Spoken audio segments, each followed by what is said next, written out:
Okonfohima OPAREABEA was born in 1900 at Ahuntem in the neighborhood of Nkwasu near Adwoso. Both her father and mother were from distinguished royal families. Her father was the late Opanyin Kwame Okonfo Mensah Abusia Panyin of Abanum, Atawasen, and Oburi. He was a prosperous farmer. Her mother was the late Abo Yere of the royal families of Amansori and Akansen, whose posts are Ankobia and Akumu respectively. While she was yet a suckling, Okonfo Ama Anima, her aunt of Amansori, professed that under fetish influence that she would be a fetish priestess who would one day be a high priestess of a Okonide shrine. Some of the events of her childhood might appear difficult to believe, but these testimonies come from eyewitnesses. It is hard to dismiss them as stories. When she was 7 years old, she was baptized at Adwoso Presbyterian Church and attended Adwoso Presbyterian Primary School after the baptism, ending at Standard 1, now Class 4. So, Okonfohima OPAREABEA was literate in a sense. It would seem the prophecy of Okonfo Anima was materializing, for OPAREABEA would be missing. Then she would suddenly appear without being able to say where she had been and why. Then a time came when she vanished altogether. When all attempts to trace her had been futile, some non-Christian members of the family consulted the shrine of a fetish priest, Ojayo, at Ankwansu. The shrine and Ojayo's village are still there, but have lost their popularity and prosperity. After there had been fetish drumming and dancing continuously for 7 days, she reappeared. This time she spoke and said she had been possessed and led away by the fetish Akonedi, but her parents did nothing about it. By and by, Akua OPAREABEA grew into a very beautiful woman and got married to Kweku Anoma in the family circle. His father was the late Kwesi Inyarko, who founded the village Kwesi Inyarko on the Nswam Adioso Trunk Road. Kweku Anoma was a prosperous farmer, while OPAREABEA engaged in trading.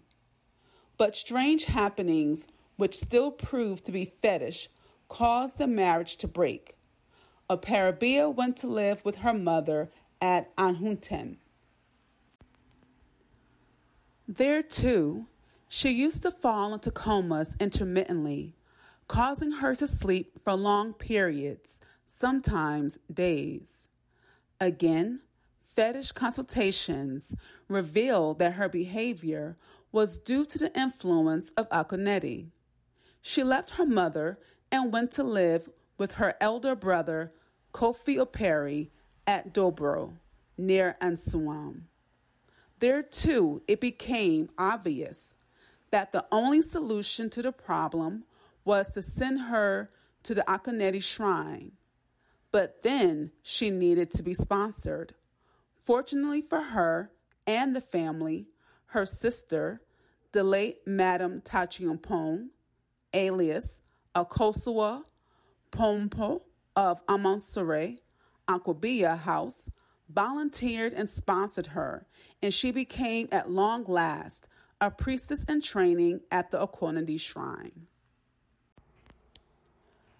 Cautiously enough, Okonfo Ama Ansa, who later became high priestess at the shrine, was her senior priestess in training. Least was it known that Akua OPAREABEA was destined to succeed her. They were trained by Nana Nkoma. She was not a priestess herself, but the daughter of Ajo Komfo, high priestess. She had lived at the shrine with her mother. When Ajo Komfo died, she was made to take care of the shrine.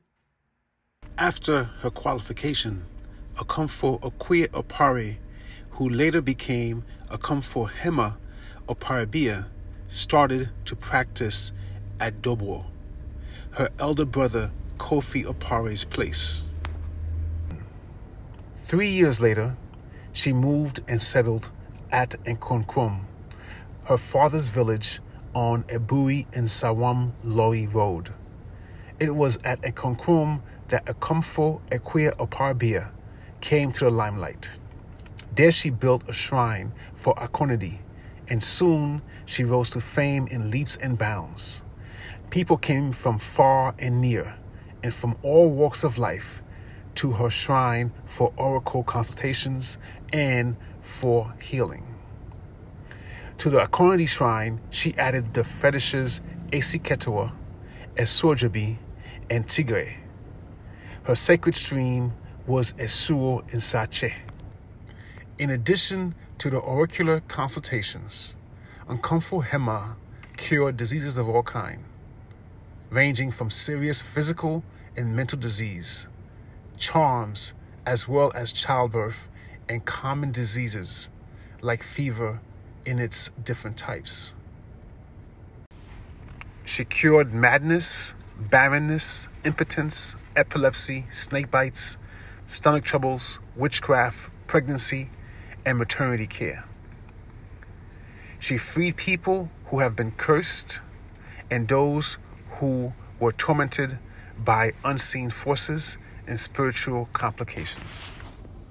Every true fetish priest or priestess, apart from a shrine, sacred groves, and sacred streams and wells, have a group of elders who are his or her counselors and supporters and courtiers.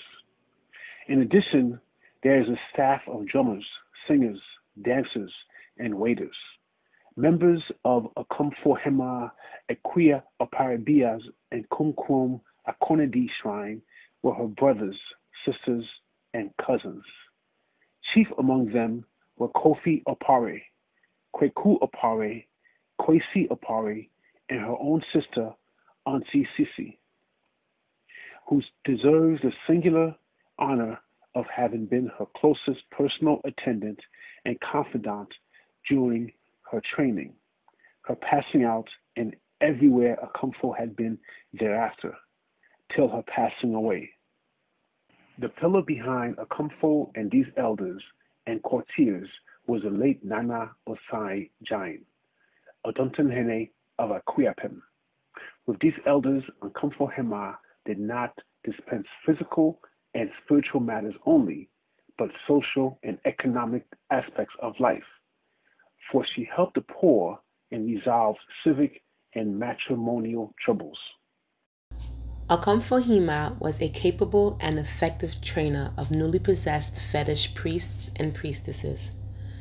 At the Nkonkrom shrine, she trained hundreds of priests and priestesses methodically and thoroughly.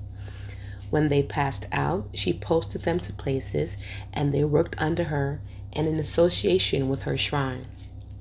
They reciprocated her love, her care, and her concern for their success and prosperity. Eminent among them and who have them are Akomfo Mono, Aburiamanfo, Akomfo Akua Asi, Suhun Mantra, Akomfo Kokwo, Dompon, Akomfo Adjua Deborah, and the cripple Akomfo Anua, alias Anum, who uses crutches, but who, when possessed, would throw them away and dance, whirling around and around amidst applause and amazement. Akomfo Hema Akua Opareabea was meek and humble and observed the cultural practices and fetish systems of the Akonidi shrine.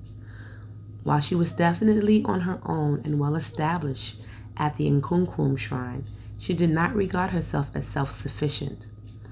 During the annual yam festivals of Akonidi, she came home with a large retinue to join Akomfo Amansa, the high priestess, for the celebration. She brought all the necessities required for the festival: sheep, yams, palm oil, fowls, eggs, bowls of salt, etc., and logs of firewood, esia. Indeed, it is true. Whatever a person sows, he would reap. By her patronage of the Akonede shrine at home, Akomfohima OPAREABEA was popular, highly respected, conservant, and up to date with what went on at the shrine. It was no surprise, therefore, that Akomfo Ama-Anta, the high priestess, when on her deathbed, sent for her and said her final words. Wonders do not end. One of the traditional beliefs is that when a fetish or juju crosses on the high sea to the other side, it is rendered powerless and ineffective, for the gods of the seas would block her way and take away its power. Akomfohima OPAREABEA of Akonede gave the lie to this.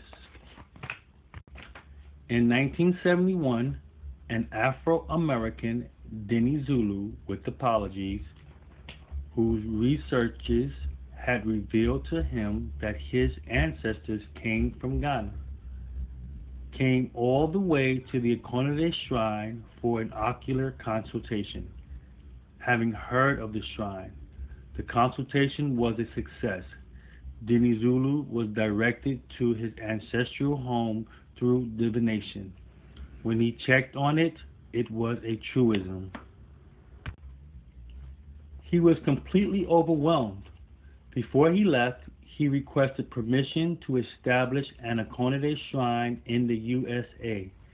He invited Akomfohima to visit the U.S.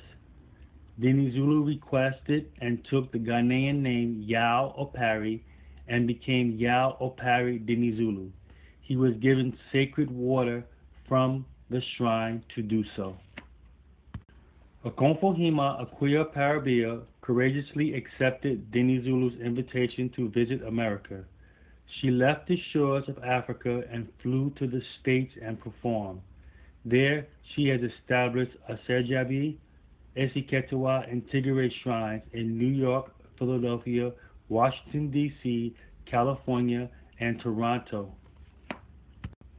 When returning, she brought young males and females to train at Akonede shrine. Some have passed out and been posted back to their shrines. Others continue to come over. Akomfohima made several yearly trips to America to sustain the shrines.